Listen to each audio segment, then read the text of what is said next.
It was Whitby Chamber of Commerce night at the Allan Cup Hockey regular season game between the Whitby Dunlops and the Norwood Vipers on Saturday, January 24, 2015, with the ceremonial puck drop by current Chamber President Andrea Kennedy. Dunlops get on the board just seconds into the game as Captain Peter McKellar slides one past Norwood netminder David DiGeronimo. That's McKellar's 19th goal in 14 games with the Dunnies this year. But the Vipers were playing much better than the last time they were in Whitby, as evidenced by this goal by Murray Free on a beautiful setup from Joe Cleary.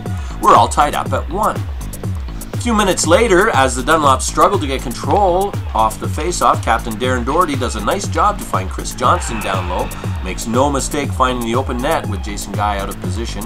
Norwood take a 2-1 lead. Late in the period, on the power play, this shot by Murray Free somehow gets loose in the crease where Mike Hanna manages to get his stick on it to push it in the net. The Vipers head to the dressing room with a 3-1 lead.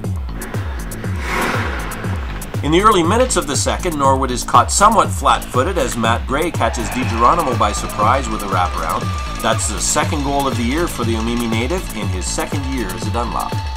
And then late in the period, Whitby on the power play this time, Adam Van Dam nets his 7th goal of the year to tie the game at 3 before we head to the second intermission.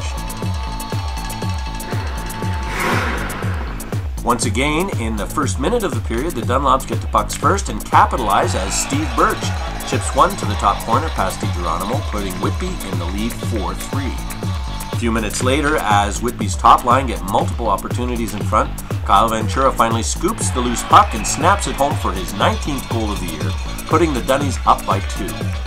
Just past the 7-minute mark, the Dunlops press again as Adam Van Dam makes a nice drop pass to find Kyle Musselman streaking through the slot. That's Musselman's second goal of the year, putting Whitby up 6-3. Mixture of penalties midway through the period sees the teams playing 4-on-4 for a bit, where Whitby catches Norwood a little out of sync as Patrick Jaw tips one past DiGeronimo for his 7th goal of the year and the 7th of the night for Whitby, as they defeat the visiting Norwood Vipers 7-3 in Allan Cup Hockey regular season action.